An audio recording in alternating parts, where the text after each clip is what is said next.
You've done it before. You knew the answer but stayed silent. You understood what was happening but pretended confusion. You had the skill but downplayed your ability. And someone watching probably thought you were clueless, unaware, maybe even incompetent. But you weren't. You were playing the fool. Strategic incompetence, calculated naivety, weaponized ignorance. And if you're smart, you've learned that sometimes appearing less intelligent, less capable, less aware than you actually are, gives you power that being openly competent never could. In the next 25 minutes, we're diving into the psychology of strategic foolishness. Why the smartest people in history have used this tactic, how it manipulates social dynamics and power structures. When playing dumb is brilliant strategy versus actual self-sabotage, and most importantly, how to recognize when someone is playing the fool versus genuinely being one. This isn't about dumbing yourself down. This is about understanding that intelligence without strategy is often less effective than strategy disguised as ignorance. Let's decode the fool.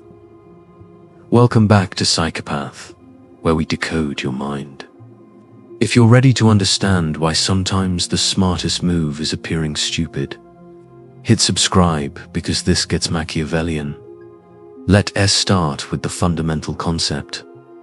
Strategic incompetence is a form of social manipulation where you deliberately underperform, feign ignorance, or appear less capable than you are to achieve a specific goal. This isn't laziness. This isn't actual incompetence. This is calculated performance. And it works because humans make assumptions based on perceived ability. When someone thinks you're incapable, incompetent, or clueless, they lower their guard. They don't see you as a threat. They don't compete with you. They underestimate you. And underestimation is one of the most powerful positions you can occupy. Because while they're dismissing you, you're observing, learning, positioning yourself. And when the moment comes, you act with all the competence you've been hiding. By then, it's too late for them to respond. Let's talk about the evolutionary and historical roots of this strategy. The fool, the jester, the trickster. These archetypes appear in every culture throughout history. And they all share a common characteristic. They use apparent foolishness to speak truth, challenge power, or achieve goals that direct confrontation couldn't. Court jesters in medieval Europe could mock the king to his face, something that would get anyone else executed, because they were perceived as harmless fools. But the smart jesters weren't fools at all. They were highly intelligent people using the fool persona as armor, allowing them to influence, criticize, and manipulate while being protected by the assumption of harmlessness. This is social engineering at its finest. By occupying the fool position, you gain access and influence that competence alone couldn't provide. Now let's break down the specific psychological mechanisms that make playing dumb effective. First, threat reduction. Humans are tribal and hierarchical. We constantly assess who's a competitor, who's a threat, who could take resources or status from us. When you display high competence, you trigger competitive responses in others. They see you as someone to watch, to guard against, potentially to undermine. But when you appear less competent, you disappear from the threat radar. People relax around you. They speak more freely. They reveal information they'd guard around someone they perceived as sharp. This access to unfiltered information is intelligence gold. Second, expectation management. When people think you're incapable, their expectations are low. And when you exceed low expectations, the contrast makes your competence seem more impressive than it actually is. Someone expected to be brilliant who performs well is just meeting expectations. Someone expected to be mediocre who performs well is exceeding expectations, creating disproportionate positive perception. Third, responsibility avoidance. This is where strategic incompetence gets dark. If you convince people you can't do something, they stop asking you to do it. They stop assigning you tasks you don't want. You avoid work, avoid responsibility, avoid accountability, all while maintaining plausible deniability. You're not refusing to help. You're just not capable. And over time, people internalize this and stop expecting anything from you. You've successfully manipulated the social system into leaving you alone. Fourth, information extraction. People explain things more thoroughly to someone they think doesn't understand. If you play confused, people will over-explain, revealing far more information than they would to someone they perceived as competent. They'll simplify. They'll use examples. They'll elaborate on connections. And in doing so, they often reveal things they didn't intend to. Things they'd guard carefully around someone they thought was sharp enough to exploit the information. Let me tell you about a real historical example. Claudius, Roman emperor. Before becoming emperor, Claudius spent decades being dismissed as a fool by his own family. He had a stammer, a limp, and appeared intellectually slow. His family thought he was an embarrassment, but historians now believe Claudius exaggerated his disabilities to avoid the deadly power struggles that killed so many of his relatives. By appearing incompetent and harmless, he survived multiple purges that eliminated more capable-seeming family members. Everyone was so busy killing the threats that they left the fool alone. And when he unexpectedly became emperor, he proved remarkably competent, successfully expanding the empire and implementing significant reforms. He'd been playing the fool for survival, and it worked brilliantly.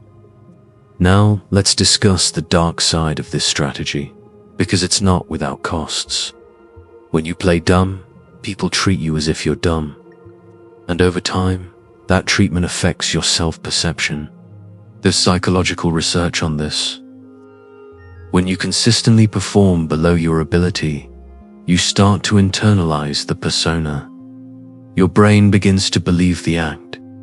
This is called impression management backfire. The mask becomes the face.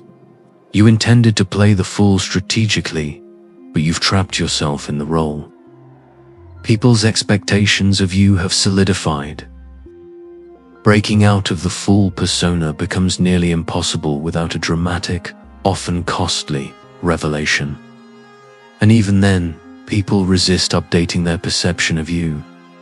Cognitive biases like confirmation bias mean they'll interpret your competence as luck or accident rather than admitting they were wrong about you. Let's talk about strategic incompetence in workplace dynamics, because this is where most people encounter it. An employee who consistently plays dumb about certain tasks gets those tasks reassigned to others. They've successfully weaponized incompetence to avoid work they don't want to do. But here, the psychology. This only works if the cost of training them or dealing with their incompetence exceeds the cost of just doing it yourself or assigning it elsewhere. Managers and colleagues make rational calculations. Is it worth the effort to make this person competent, or is it easier to work around them? When you tip the scales toward the latter, you've successfully manipulated the system. But the cost is that you're now permanently marked as incompetent in that domain, which limits future opportunities. Here's where it gets interesting. Playing dumb is most effective when it's selective. If you appear incompetent at everything, you're just incompetent. But if you're selectively foolish, appearing clueless about things you do and care about while being clearly competent in domains you do care about, you're strategically managing where people focus their expectations of you. This is high-level social engineering. You're directing attention and resources toward what matters to you while deflecting everything else. Smart leaders do this constantly. They'll play confused about bureaucratic details they find tedious, ensuring those tasks get delegated while maintaining laser focus and obvious competence in strategic decisions. They're not actually confused. They're strategically allocating their engagement. Now let's discuss how to recognize when someone is playing the fool versus genuinely being one, because this is critical for protecting yourself from manipulation. First, look for inconsistency. Someone who's genuinely incompetent is consistently incompetent across contexts. Someone playing dumb will have moments where the mask slips, where they reveal knowledge or capability that contradicts their usual persona. These slips are tells. Second, observe what they're incompetent about. If their foolishness consistently benefits them by avoiding work, responsibility, or scrutiny, it's probably strategic. If their incompetence costs them without benefit, it's probably genuine. Third, watch their eyes and micro-expressions. Acting requires effort. When someone is performing ignorance, there's often a micro-expression of suppressed knowledge. A brief flash where their face shows they understand before they school it back to confusion. You have to watch closely, but it's there. Let me share a workplace example to illustrate this.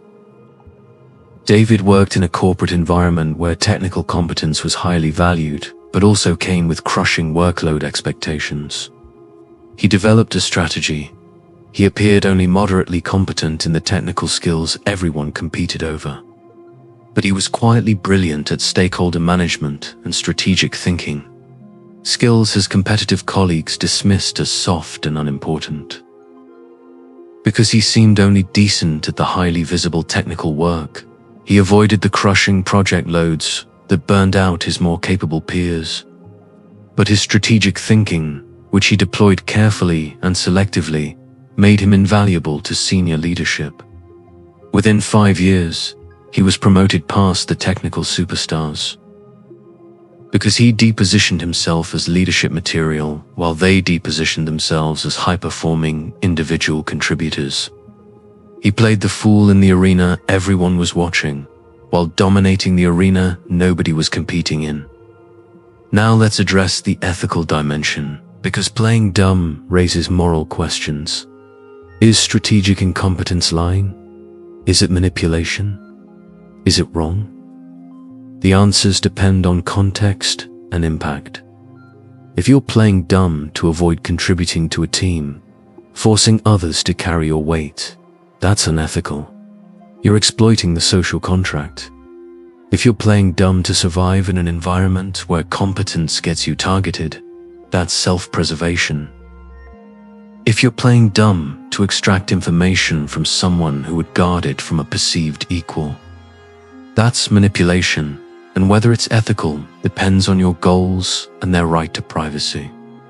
The fool strategy is a tool. Like all tools, it can be used constructively or destructively. The ethics come from application, not the strategy itself. Here's something most people do unrealize. Some of the most successful negotiators in the world use strategic confusion. They'll play dumb about details, act like they don't understand the full implications of terms, appear naive about what they're agreeing to, and the other side, perceiving them as unsophisticated, will either over-explain or become careless, revealing information or making concessions they wouldn't make to someone they perceived as sharp. Then, when the negotiation concludes, the fool has secured better terms than the smart party realized they gave away. By the time the competent party realizes they were outmaneuvered, the deal is done. This is advanced game theory disguised as bumbling incompetence. Let's discuss the psychology of underestimation, because this is what makes the fool strategy so powerful. Human beings are pattern-matching machines. We make quick judgments based on initial impressions, and we are extremely resistant to updating those judgments, even when contradictory evidence appears. This is called the anchoring effect. If your first impression of someone is that they're foolish, that anchor persists. Future observations get filtered through that initial judgment. You interpret their success as luck, their insight as accident, their competence as anomaly. This cognitive bias is a gift to anyone playing the fool strategically.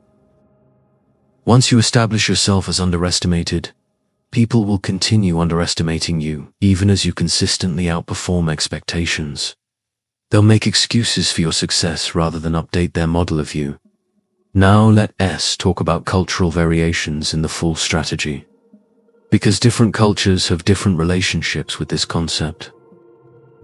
In some Asian cultures, particularly influenced by Taoist philosophy, there's a concept called Wu Wei, often translated as effortless action. Part of this involves appearing simple or unambitious while actually being highly strategic. It's socially valued to not display your full capability, to seem more humble or less competent than you are. This is strategic foolishness as cultural norm. In contrast, Western cultures, particularly American culture, often value open displays of competence. Appearing incompetent is seen as weakness. This creates a cultural vulnerability. People from cultures that value strategic humility can often outmaneuver people from cultures that value open competition because they're reusing different playbooks. Here's a dark application of this psychology: weaponized incompetence in relationships. This is when one partner consistently acts incapable of basic tasks, household responsibilities, emotional labor, forcing the other partner to take on disproportionate load. I don't know how the washing machine works. I'm terrible at remembering birthdays. I can't cook.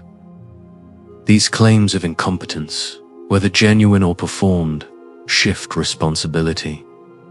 And if the competent partner finds it easier to just do things themselves than to teach or deal with the incompetent partner's attempts, the pattern solidifies. This is manipulation through strategic helplessness. And it's insidious because it hides behind the defense of, I'm just not good at this, rather than I'm refusing to do this. Let's discuss the psychology of the wise fool, the archetype of someone who appears foolish but speaks profound truth. Think of the fool in Shakespeare's King Lear, who uses riddles and apparent nonsense to deliver the most insightful observations in the play. This is a specific variation of the fool strategy. You package uncomfortable truth in foolishness so it's palatable. Direct confrontation would be rejected or punished. But if you frame the same truth as the rambling of a fool, it slips past defensive barriers. People's guards are down. They not analyzing your words as potential attacks because they've already dismissed you as not worth taking seriously. So your truth lands in their subconscious without triggering their resistance. This is rhetorical genius disguised as foolishness. Here's something critical. The fool strategy has a time limit. You can't play dumb forever without consequences. At some point, the costs exceed the benefits. Opportunity costs accumulate. You've avoided so much that you've also missed out. Reputation solidifies. You become so associated with incompetence that even revealing your true capability is dismissed. And most dangerous, you risk internalizing the persona. The mask fuses to your face. People who start playing dumb strategically sometimes end up genuinely less capable because they've spent so long not exercising their abilities. This is the tragedy of the fool. The strategy that was supposed to give you power ends up trapping you in weakness. So how do you use this strategy without falling into its traps? First, be selective. Play dumb only in specific domains where the benefits clearly outweigh costs. Don't make it your entire persona. Second, maintain genuine competence privately. Even if you're hiding it publicly, keep developing your skills. Third, have an exit strategy. Know when and how you'll reveal your true capability. Don't get trapped in the role indefinitely. Fourth, use it situationally, not dispositionally. Playing dumb is a tactic for specific situations, not a personality trait. And fifth, be aware of what you're sacrificing. Every time you play the fool, you're giving up the benefits that come with being recognized as competent. Make sure the trade-off is worth it. Here's the ultimate insight about the fool's psychology. True intelligence includes knowing when to hide your intelligence. Competence without strategic awareness is just a tool waiting to be exploited by someone more strategically minded. The person who's smart enough to appear dumb when it serves them, and smart enough to reveal brilliance when it matters. That person has integrated intelligence with wisdom. They understand that the game isn't about always demonstrating superiority. It's about positioning yourself for optimal outcomes. And sometimes, often actually, optimal positioning requires you to be underestimated. So here's your challenge. Think about a situation in your life where you're being too openly competent, where showing your full capability is actually working against you. Maybe it's attracting unwanted responsibility. Maybe it's making you a target. Maybe it's putting you in competition you don't need. Consider what happens if you selectively play dumb in that domain. What changes? What opportunities open up when you're dismissed rather than watched? And if this video made you realize that intelligence and the appearance of intelligence are separate tools to be deployed strategically, the next video breaks down the psychology of power dynamics and how perceived status shapes every interaction. Hit subscribe, turn on notifications. And remember, sometimes the smartest person in the room is the one everyone thinks is the fool.